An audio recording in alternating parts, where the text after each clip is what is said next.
الحمد لله نحمده ونستعينه ونستغفره ونؤمن به ونتوكل عليه ونعوذ بالله من شرور أنفسنا ومن سيئات أعمالنا من يهده الله فلا مضل له ومن يضلله فلا هادي له ونشهد أن لا إله إلا الله وحده لا شريك له ونشهد أن سيدنا ومولانا محمدًا عبده ورسوله صلى الله عليه وسلم. أعوذ بالله من الشيطان الرجيم. بسم الله الرحمن الرحيم. ولتكملوا العدة ولتكبروا الله على ما هداكم ولعلكم تشكرون. صدق الله العظيم. اللہ رب العزت نے ہمیں بے شمار نعمتیں عطا فرمائی ہیں. ان نعمتوں میں سے ایک بہت بڑی نعمت رمضان المبارک کا مہینہ پانا، اس کی باسعادت لمحات کو پانا، یہ اللہ تعالیٰ کی بہت بڑی نعمت ہے. اور پھر وہ لمحات اور وہ ایام اختتام کی طرف جا رہے ہوں، اور جیسا کہ آج یہ جمعہ ہے اور ممکن ہے کہ آخری جمعہ ہو. ہمارے ہاں رمضان المبارک کے آخری جمعہ کو عامۃ الناس جمعۃ الوداع کہتے ہیں، آخری جمعہ. تو یاد رکھیے گا کہ اس جمعے کے اندر کوئی خاص قسم کی عبادت یا خاص قسم کے اعمال منقول نہیں ہیں. ہاں، یہ الگ بات ہے کہ اللہ جل شانہ نے رمضان کو سید الشہور فرمایا، تمام مہینوں کا سردار، اور جمعہ کو سید الایام فرمایا ہے، تمام دنوں کا سردار. تو اس اعتبار سے آج کے دن فضائل اللہ پاک نے جمع فرمائے ہیں.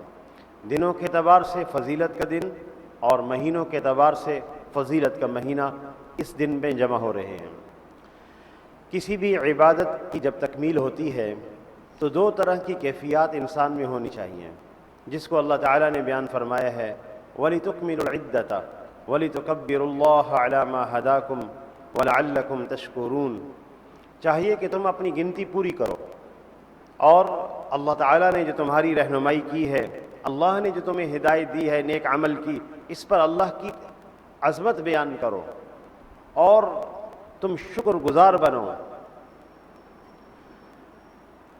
تو کسی بھی عبادت کی تکمیل پر ایک جذبہ خوشی کا ہونا چاہیے، مسرت کا ہونا چاہیے کہ اللہ تعالیٰ نے ہمیں رمضان کے روزوں کی توفیق عطا فرمائی، اس کے قیام اور تراویح کی توفیق عطا فرمائی.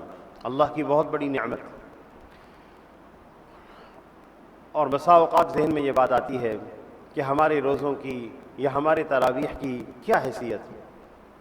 ہمارے سجدے جس میں ہم اللہ کو یاد ہی نہیں رکھتے، ہماری وہ تراویح، وہ نماز اور قیام، اس کا کیا فائدہ؟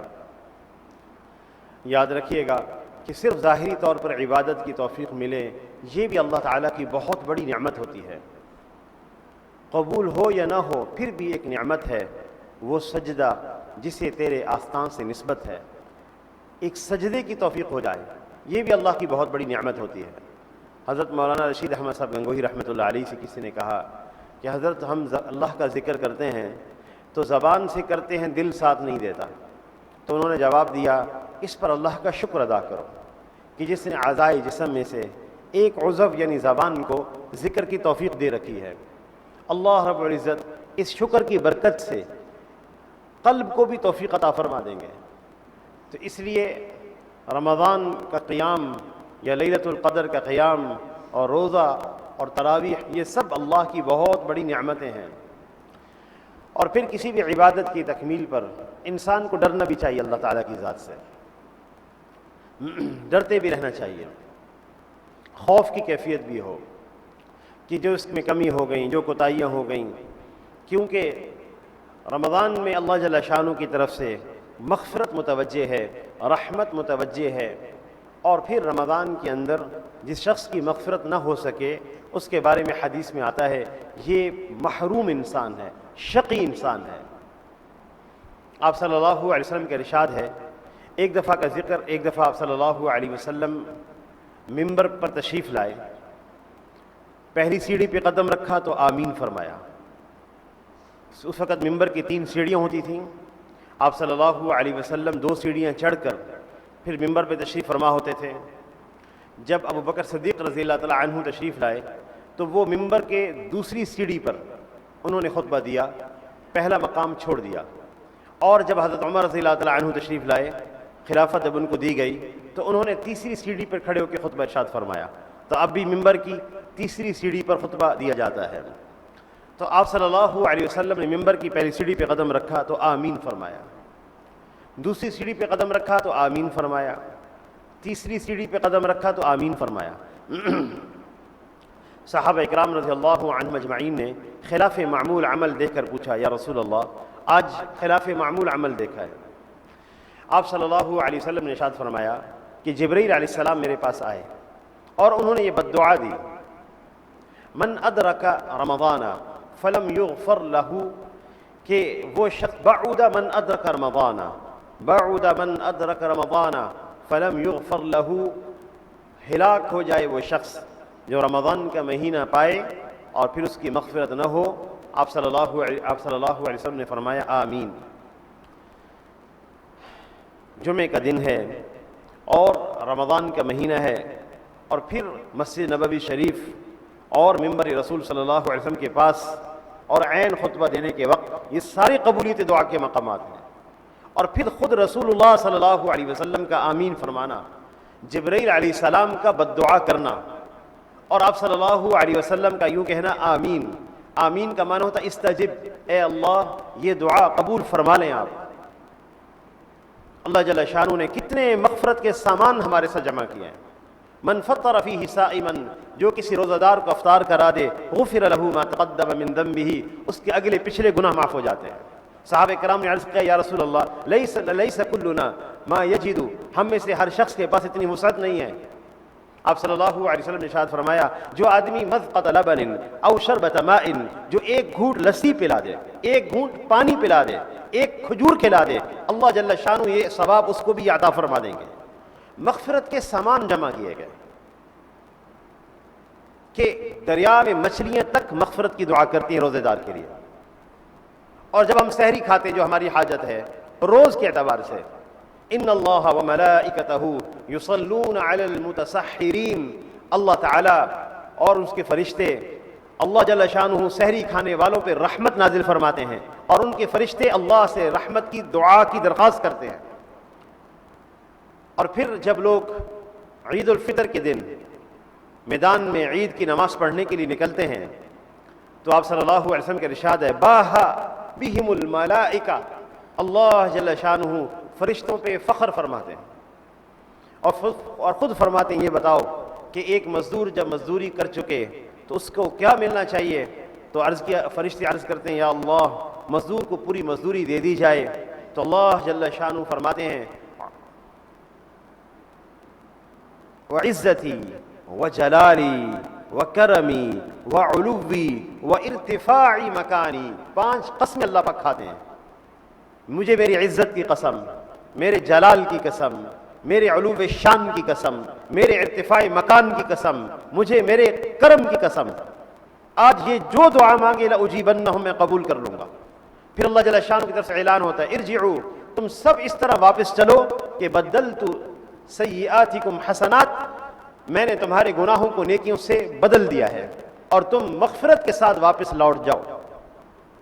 مغفرت کے بے شمار سامان جمع کیا، بہانے مغفرت کی۔ من قام لیلۃ القدر، جس نے لیلۃ القدر میں قیام کیا، غفر لہ ما تقدم من ذنبہ، اس کے اگلے پچھلے گناہ معاف کر دیے۔ اور جس کو قیام کا وقت نہیں ملا ذکر کا، اذکار کا، اگر اس نے عشاء اور فجر کی نماز باجماعت پڑھی ہے، اس کو پوری رات کی عبادت کا اجر اس کے لیے لکھا گیا، محروم نہیں کیا اللہ تعالی نے۔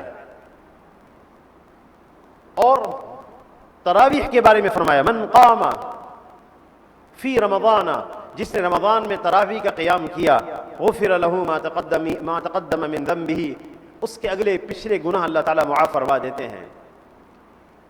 مغفرت کے بے شمار سامان رکھے، اس کے باوجود انسان ایسے عمل میں لگ جائے، اللہ سے اتنا دور ہو جائے رحمت سے کہ رمضان کا مہینہ پائے اور اپنی مغفرت نہ کروا سکے۔ پھر آپ صلی اللہ علیہ وسلم نے ارشاد فرمایا بعد من ذکرت عنده فلم يصلي عليك، ہلاک ہو جائے وہ شخص جس کے سامنے آپ کا ذکر کیا جائے اور وہ آپ پر درود نہ پڑھے صلی اللہ علیہ وسلم۔ اور پھر فرمایا آپ صلی اللہ علیہ وسلم نے من ادرک ابویہ بعد من ادرک ابویہ، اور ہلاک ہو جائے وہ شخص جو اپنے والدین کو بڑھاپے کی حالت میں پائے اور پھر والدین کی خدمت کر کے ان کو راضی نہ کرے کہ والدین اس کو جنت میں داخل کرا دیں، ہلاک ہو جائے وہ شخص۔ بد دعا دی ہے جبرائیل علیہ السلام نے، اور آپ صلی اللہ علیہ وسلم نے اللہ سے اس پر درخواست کی ہے کہ اللہ یہ دعا قبول فرما لے۔ پھر کیا بدبختی اس کے پیچھے رہ جائے گی انسان کے لیے۔ اس لیے رمضان کے مہینے میں آخری ایام کے اندر جس کیفیت کا غلبہ زیادہ ہو وہ استغفار ہے، مغفرت ہے، گناہوں سے معافی مانگنی ہے، اللہ کی طرف رجوع کرنا ہے۔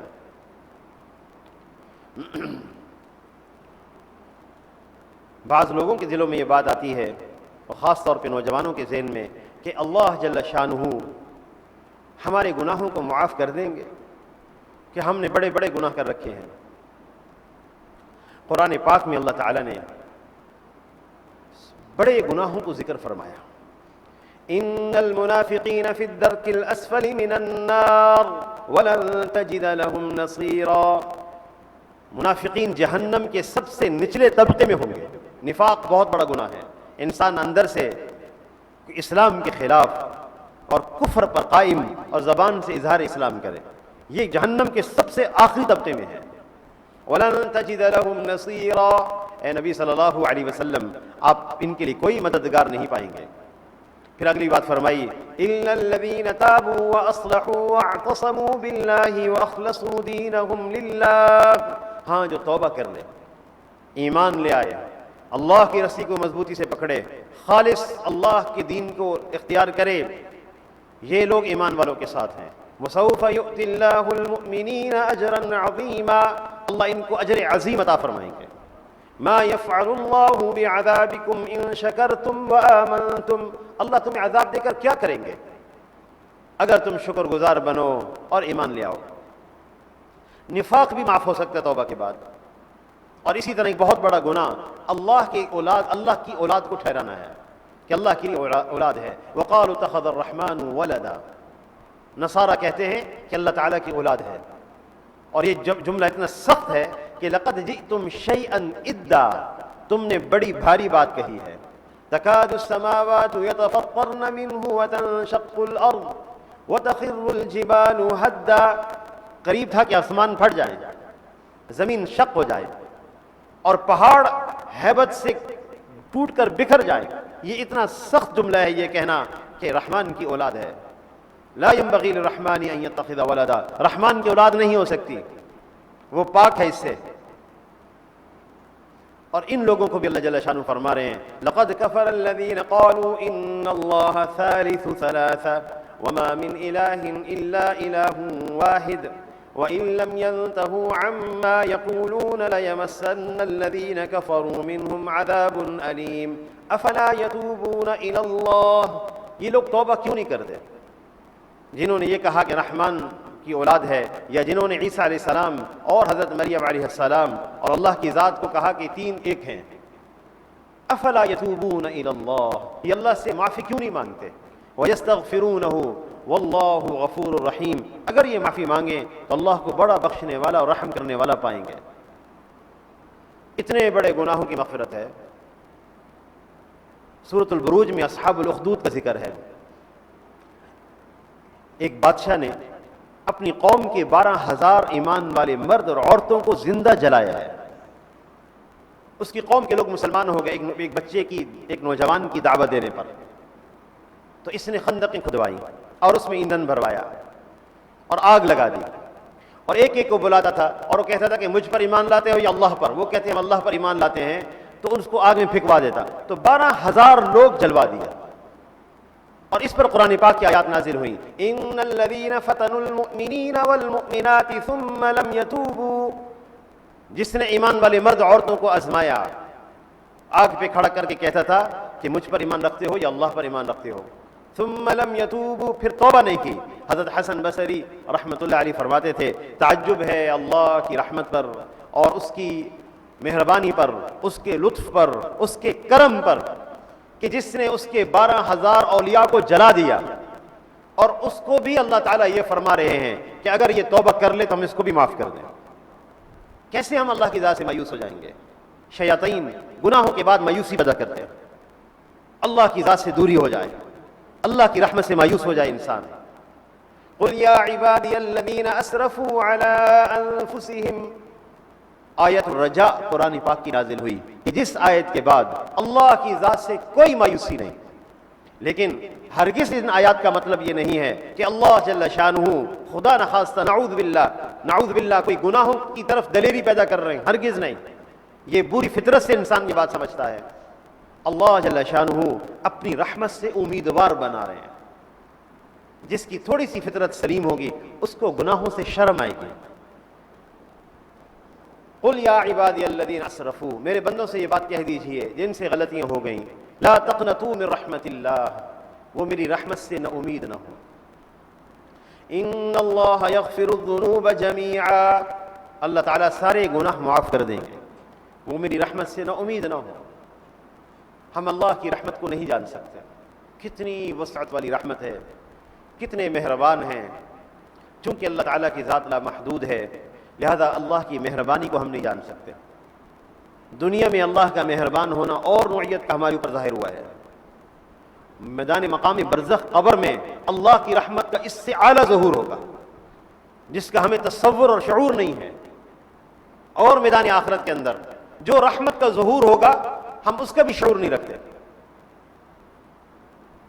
آپ صلی اللہ علیہ وسلم سے ایک روایت مروی ہے، حدیث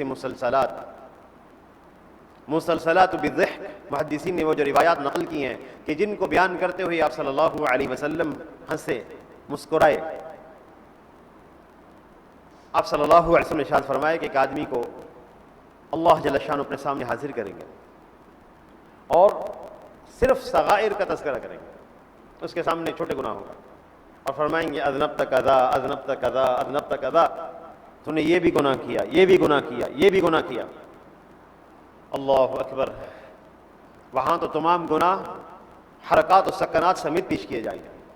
وَوَجَدُوا مَا عَمِلُوا حَاضِرًا، انسان نے جو عمل کیا ہوگا وہ حرکات سکنات سمیت پیش کیا جائے گا. اس لیے حاجی تلبیہ پڑھتے ہوئے آئیں گے، مؤذنین اذان دیتے ہوئے آئیں گے، اور سارق اپنی چوری کی حرکات کرتے ہوئے پیش ہوں گے، اور زانی اپنی زنا کی حرکات کرتے ہوئے اللہ کے سامنے پیش ہوں گے. وَوَجَدُوا مَا عَمِلُوا حَاضِرًا، اللہ ہمیں اس دن کی رسوائی سے بچا لے. اس لیے وہاں ہر عمل حرکات و سکنات سمیت پیش کیا جائے گا. اللہ جل شانہ بڑی قدرت رکھتے ہیں، جنہوں نے ہمیں وجود دیا وہ ہمارے عملوں کو بھی وجود عطا فرما سکتے ہیں.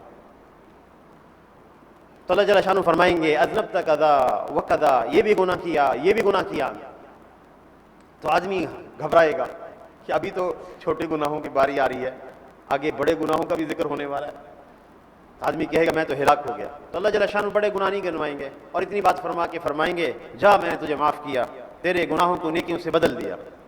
تو آدمی فوراً کہے گا عملت شیئا، میں نے کچھ اور بھی کر رکھا ہے اے اللہ میں نے کچھ اور بھی کر رکھا ہے.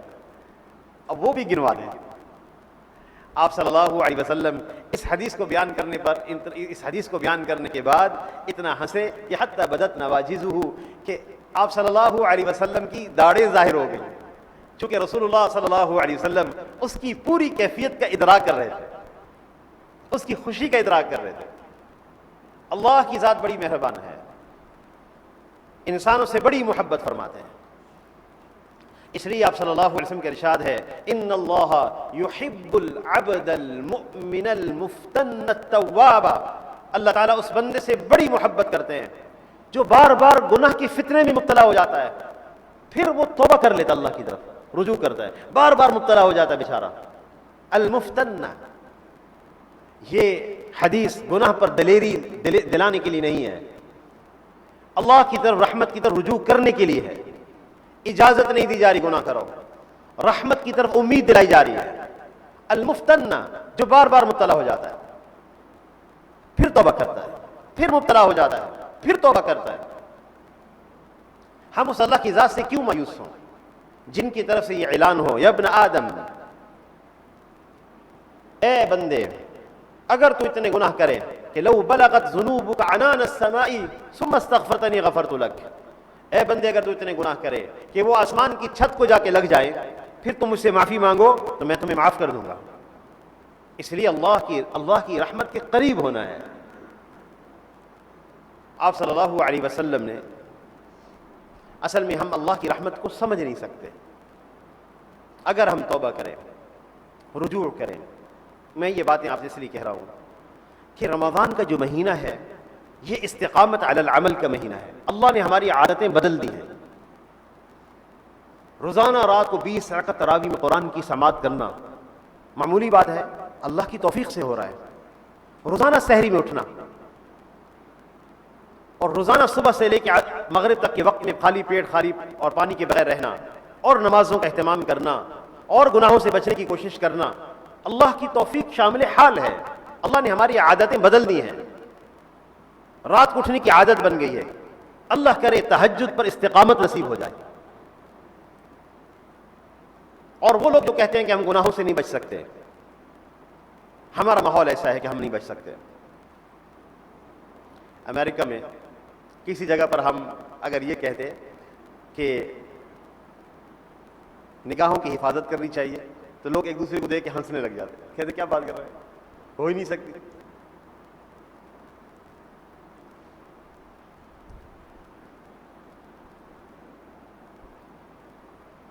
پاکستان ٹیلی ویژن کے اندر کبھی کبھی مجھے جانا ہوتا ہے وہاں کے عملے سے بات کرنے کے لیے، سارا عملہ ان کو جزائے خیر جمع ہو جاتے ہیں، سب تربیت نشست ہوتی ہے حج کے مواقع پر یا دوسرے مواقع پر۔ اگر ان سے یہ بات ہو جائے کہ آنکھوں کی نگاہوں کی حفاظت کرنی چاہیے تو وہ بھی ہنسنا شروع ہو جاتے ہیں۔ کیسے ممکن ہے؟ نہیں ہو سکتی۔ اللہ تعالیٰ نے ہر انسان میں اتنی طاقت پیدا کی ہے رمضان میں جس کا مشاہدہ چھوٹے سے لے کے بڑے کو کرایا ہے کہ بغیر پانی کے اور بغیر کھانے کے، وہ پانی جس پر ہمارا مدار حیات ہے اور وہ کھانا جس پر ہمارا مدار حیات ہے، زندگی ہے، وہ انسان نے چھوڑ دیا۔ اتنی ہمت دے دی ہے۔ ہمارے ایک ادارہ تعمیر ہو رہا ہے، شٹرنگ کا کام کرنے مزدور، سخت گرمی کے ایام 2-4 دن پہلے گرمی کی شدت تھی، مجھے حیرت ہوئی، وہ سب روزے کے ساتھ تھے، تھوڑی دیر کام کرتے، مشقت کرنا، پیاس کی شدت ہے، پھر آ کے چھاؤں میں بیٹھ جاتے، پھر کام شروع کر دیتے، پانی پینے کے لیے تیار نہیں۔ اللہ نے اتنی ہمت دے دی ہر بندے کو، اللہ نے دکھا دیا ہے، مشاہدہ کرا دیا، اے بندے ہماری توفیق شامل حال ہوئی اور تیرے اندر اتنی ہمت پیدا ہوئی کہ تو نے اس چیز کو چھوڑ دیا ہے جو جس پر تیرا مدار حیات ہے۔ تو بندے یہ جو گناہ ہے اس پر تیرا مدار حیات نہیں ہے، اس کے لیے اس کو چھوڑنا تیرے لیے بہت آسان ہے۔ ہم اللہ کی طرف رجوع کر لیں، توبہ کر کے اپنے عملوں پر مستقیم ہو جائے، جم جائیں۔ اور وہ لوگ جو گناہوں کو نہیں چھوڑ پاتے اور ماحول کا کہتے ہیں کہ ہم پھنسے ہوئے ہیں، ہم مجبور ہیں اور ہم اس سے نہیں نکل سکتے، یہ عذر ہم کل قیامت کے دن میدان حشر میں اللہ کے سامنے نہیں کر سکتے، اس لیے کہ اللہ نے ہمیں اپنی مدد اور نصرت کے اسباب دے رکھے ہیں۔ اللہ کی نصرت غالب ہے، اللہ تعالیٰ کی مدد غالب ہے۔ اصحاب کہف نے ایک دعا مانگی ہے، یہ خاص ان لوگوں کے لیے ہے کہ جو یہ کہتے ہیں کہ ہم گناہ سے نہیں بچ سکتے، نوجوان کہتے ہیں کہ ہم اللہ کی نافرمانی سے نہیں بچ سکتے، پھنسے ہوئے ہیں۔ اصحاب کہف نے ایک دعا مانگی ہے، آیت نمبر 10 سورۃ الکہف کی، اور وہ دعا اللہ تعالیٰ نے مجھے اور آپ کو سنائی ہے۔ پوری سلطنت ان کے خلاف تھی اور اس 7 لوگ غار میں چھپے ہوئے، ڈرے ہوئے، سلطنت سے کیا مقابلہ، اور اس موقع پر وہ دعا مانگتے ہیں، ربنا آتنا من لدنک رحمہ، اے اللہ اپنی طرف سے رحمت عطا فرما دے، وہیئ لنا من امرنا رشدا، اور ہمارے معاملے کی اصلاح فرما دے۔ اللہ نے دعا قبول فرمائی، پوری سلطنت سے حفاظت فرمائی اور ان کے واقعہ کو، قصہ کو قیامت تک کے لیے نشانی بنایا۔ اللہ تعالیٰ ہمیں فرمائیں گے، بندے تو نے اس دعا سے مجھ سے مدد کیوں نہیں مانگی؟ میری وہی قدرت اور وہی طاقت ہے۔ اس لیے ہم اللہ کی طرف رجوع کریں اور اس دن کے اندر جمعۃ الوداع جس کو عامۃ الناس کہتے ہیں، ورنہ اس کا نام شریعت میں کوئی نام نہیں ہے، عام جمعوں کی طرح ہے.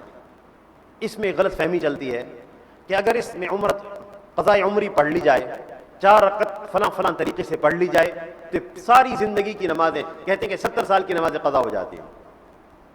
یہ غلط فہمی ہے. نمازوں کی قضا کے بارے میں حضور صلی اللہ علیہ وسلم کا ارشاد کیا ہے اور آپ کا عمل کیا ہے وہ ملحوظ رہے. آپ صلی اللہ علیہ وسلم کا ارشاد ہے اذا نسی احدکم او نام، جب تم میں سے کوئی شخص نماز پڑھنا بھول جائے، اس کو یاد ہی نہیں رہی کہ نماز پڑھنی ہے، یا سو جائے، تو جب وہ بیدار ہو تو نماز قضا کرے، جب وہ یاد اس کو آ جائے تو نماز ادا کرے.